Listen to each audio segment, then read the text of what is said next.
Welcome back to Movie Recaps. Today I will show you a drama, mystery, thriller film from 2014, titled Before I Go to Sleep. Spoilers ahead. Watch out and take care. Christine wakes up in bed next to someone. She gets up and grabs some clothes, then walks into the bathroom. One of the bathroom walls is covered in photographs of her and the man. She sees the wedding band on her hand, then walks outside. Ben is waiting for her on the bed. He tells her that they got married 14 years ago and that she's 40 years old. As she gets dressed, he explains that she had a car accident 14 years ago, because of which she gained some injuries which made it impossible for her to remember everything. She stores up information for a day, then when she goes to bed it all disappears, and when she wakes up she thinks she's in her 20s. He asks her to trust him, but she's scared. While making breakfast, he keeps telling her about their life together and their wedding. Before he leaves for work, Ben shows her a list of things she might need and where to find them. She sees a note which says that she needs to pack a bag. Ben tells her that he'll be taking her away for their anniversary. Christine is alone, trying to wrap her head around everything when the telephone rings. The voice on the other side is Dr. Nash, who's been working with her on getting her memory restored. He tells her that Ben might not know about her seeing a doctor. Then, he tells her to go look for a shoebox in the back of her closet. Christine opens the box and finds a camera inside. Nash tells her to switch it on. A recording of her plays, where she talks about the problem with her memory. 2 weeks earlier, Christine is in a car with Dr. Nash, who admits that their professional relationship is a little bit out of the ordinary, with him picking her up from home and seeing her without her husband's knowledge. Christine is scared and confused. They drive into a parking lot and he tells her how he found her 6 months before. He explains that he's a neuropsychologist and that he's preparing a paper on the type of amnesia she has, so he was willing to do the work for free. As they start walking to his office, Dr. Nash tells her that even though she didn't remember who he was when he called the next day, she still agreed to work with him. Christine has mentioned working with a psychologist to her husband, but he was adamantly against it because she had therapy in the past and it had only upset her. In his office, he gives her the camera and tells her to keep a visual diary. Dr. Nash tells her that her injuries were sustained in a vicious attack 10 years before. They came from repeated blows to the head. She's confused because Ben had told her another story. The doctor shows her news articles about the attack and she wonders why someone would try to kill her. He explains that no one really knows apart from her. As they leave, he tells her not to tell Ben about the camera so she doesn't feel constrained to share her thoughts and feelings. He tells her where to hide it and that he'll call her in the morning to remind her. She agrees to the plan. That night, while Ben prepares cocoa for them, Christine goes to the bathroom to record the first entry in her video diary. She explains about her memory and when she hears Ben coming up, she scrambles to hide the camera and goes to bed, pretending she's already asleep. Christine wakes up the next morning next to Ben. He pretends that he's still asleep. They have the same conversation about her memory, their life and her life. She doesn't understand what she does all day and looks disappointed. Later, she's in the car with the doctor again, watching the video.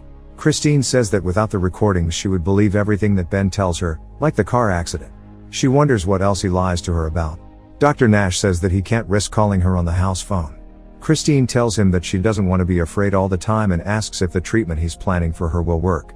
Dr. Nash explains that in rare cases, going back to the scene of the attack helps kick off the memory, but his reason behind going there is building trust with her. When they arrive at the industrial complex they meet with the caretaker.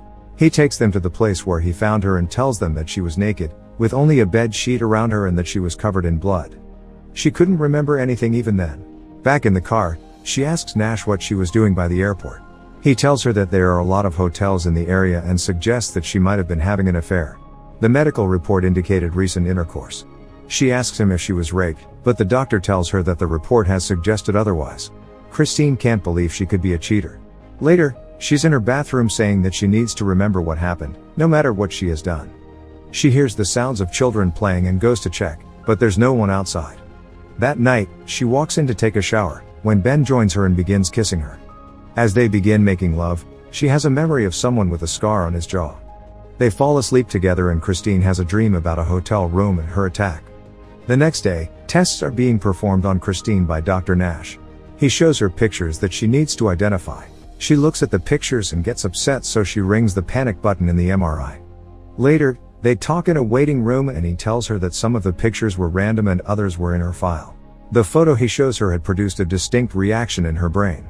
Christine doesn't know who the woman in the photo is, even with the name Claire written on it. While having dinner with Ben that night, she asks him if about Claire. Ben says that he doesn't know her, then asks why Christine is brightening it up. When she tells him that she had a memory, He gets invested in the amount she remembers.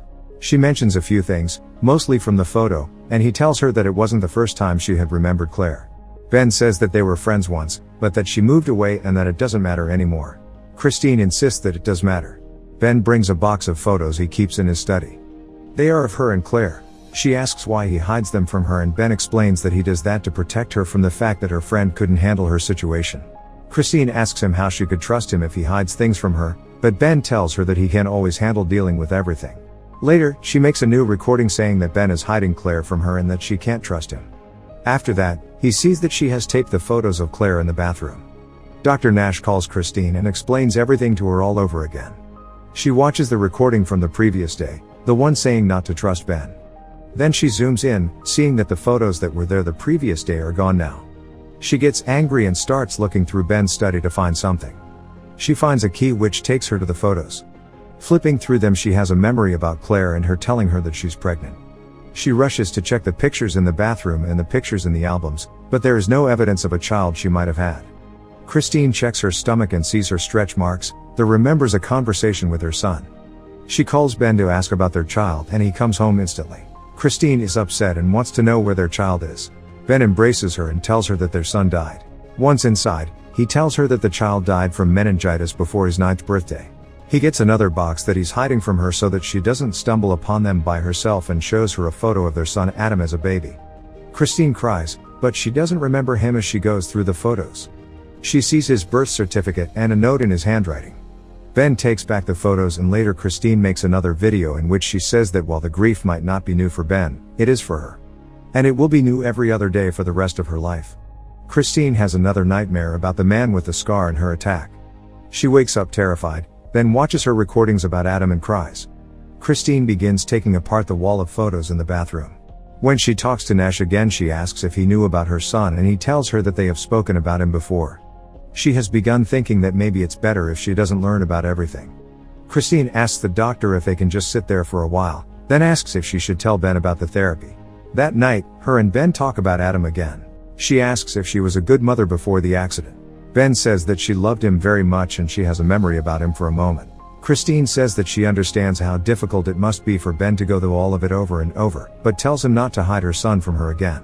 He apologizes to her. That night, Christine has another nightmare. She's in a hotel and she can see her son there. She finds a note that has the name Mike on it and then remembers the man with the scar again. Lastly, she remembers parts of the attack. Christine awakens and forgets everything again. Christine is in the car with Dr. Nash going somewhere. When they stop, she tells him the name Mike, saying that he's the man that hurt her. The doctor comforts her and leans in to kiss her when she sees that his name is Mike. She remembers him as striking her in the hotel room, so she runs from the car. He gets a syringe from his trunk and runs after her on the long pier, eventually catching up to her. Later, Christine is on her couch when her phone rings. She answers the call from Dr. Nash and he explains that he gave her a sedative to calm her, not put her to sleep. She remembers. He tells her that she was confused and suffering from fabulation about him, placing all her fears and suspicions on him. Before he hangs up, he says that he had found out something about Ben that he will have to explain to her in person. Ben arrives at the house and they have dinner together. He asks her who she was talking to on the phone when he tried to call her, and she lies, saying she was calling him. The next day, Christine is listening to Dr. Nash explain how vulnerable patients like her can develop feelings for their psychiatrists. What is less common is for the psychiatrist to develop feelings for their patients. He says that's unprofessional. She thinks that he's her only hope and that they're making progress, when he tells her that he will refer her to a colleague. Dr. Nash thinks that treating her further would be unethical. But he thinks that her progress is noticeable because she had remembered to watch the recording even before he had called her that morning. Next, he tells her that he found out that Ben had her transferred from an asylum to a nursing home. The doctor managed to talk to the administrator, who told him that her friend Claire had been trying to get in touch with her. He gives her Claire's number. The administrator also told Nash that Ben had divorced her 4 years prior. Later, Christine calls Claire and leaves her a message saying that she really needs to talk to her. She goes to see Ben at his work. When she asks if they're divorced, he gets angry, but she pushes for the truth. Ben tells her that it's because of the death of their son. First he walked away from her, but he had come back and he will never leave her again. That same day, Claire calls Christine back. She remembers bits and pieces about her, as Claire tells her that she had kept ringing the nursing home where Christine was placed. She tells her that she misses her and wants to see her. They arrange a meeting at an observatory in an hour. Christine goes to see Claire and waits for her on a bench. When Claire shows up, Christine remembers her. They've missed each other very much. Christine asks Claire if she was a good mother and she replies that she was great. Ben was also a good father. She asks her friend who did that to her. They grab a drink and Claire tells her that she was probably having an affair. She confessed it to her eventually, but never gave her any details about the man. Claire apologizes to her for telling Ben, but she had to do it since she had already told the police. Christine thinks that that's the reason why Ben never talks to her about anything, including her. Claire tells her that after her accident she tried to help Ben out and the two of them spent a lot of time together, eventually sleeping together. She decided to stay away from them because of that. Before Christine leaves, she gives her a note that Ben left for her with Claire if she was ever good enough to read and understand it. The letter explains the reasons why he left her. In it, Ben says that the main reason was the happiness and well-being of their son, who couldn't bear seeing her like that anymore. Christine finishes the letter as Ben arrives at the house. She records a video in which she is talking to Ben, telling him that by the time he sees the video he will know everything, including that the only thing she feels for him is love. Later, Christine shows Ben the video she recorded for him and starts telling him about everything that has been happening in the previous weeks. She tells him about Dr. Nash and he's angry that she kept that from him. When she tells him that she forgives him and that she loves him, he hits her. Christine calls Claire and tells her what has happened with Ben. She says that she'll call him and call Christine right back. In the meantime, she records a video in which she says that he hit her. Claire calls her back and tells her that Ben has been living alone and hasn't seen her in 4 years. She asks her to describe Ben to her. Their descriptions don't match. Claire tells her that Ben has a scar on the side of his face and Christine has a flashback. The Ben she knows comes back and she runs to the bathroom to check the photos if he has a scar. When she doesn't see one, Claire tells her that the man she's living with is not Ben. Suddenly, Christine notices that all of the photographs on the wall are doctored. She begins to remember the attack and begs Claire to help her, but she can't remember her address. Claire tells her to find out as Ben tries to come inside. She has another flashback to the attack, then opens the door. Ben isn't there. Christine walks down the stairs and tries to walk out of the main entrance, only to find it locked. She finds the key to the back door and exits the house, when Ben suddenly grabs her. Christine wakes up the following morning in her bed with Ben. She walks inside the bathroom and sees the photos, then walks out to find him sitting on the bed telling her who he is. When he leaves, the doctor calls her and tells her to find the camera. She only sees the recording where she says that she loves Ben. After that she notices the bruise on her cheek. The phone rings and it's Ben this time, asking if everything is okay. He has her cell phone which Claire is trying to reach. Ben reminds her to pack for their anniversary. She tells him that she loves him. Later, Nash is trying to phone Christine, when he gets called to the main reception. Ben runs into him and introduces himself. Nash asks how Christine is and Ben tells him to stay away from her. That night, Ben and Christine take a drive down to a hotel near the airport.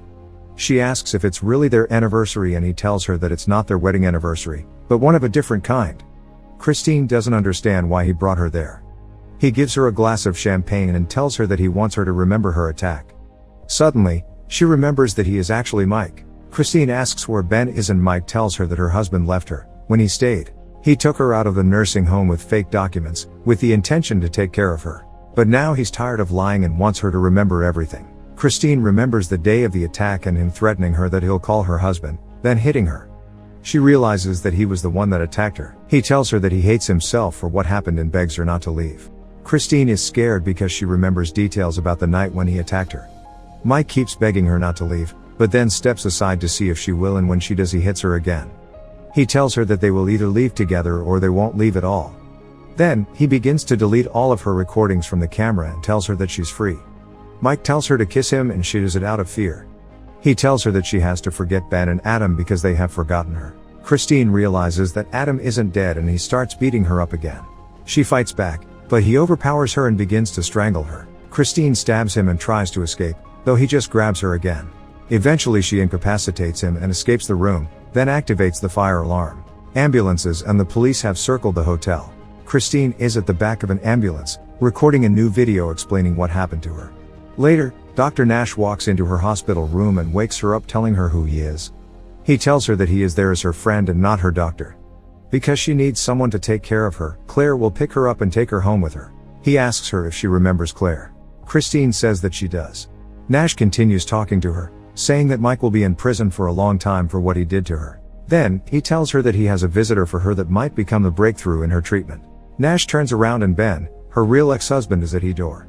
Dr. Nash lets him inside the room. He approaches her and tells her that he's her Ben, that he never would have stayed away if he knew she was in danger. He sits down and tells her about Adam. Ben says that both of them love her very much. He goes out to get Adam. The boy walks in and approaches his mother. He introduces himself to her and she starts remembering something that she used to say to him when he was little.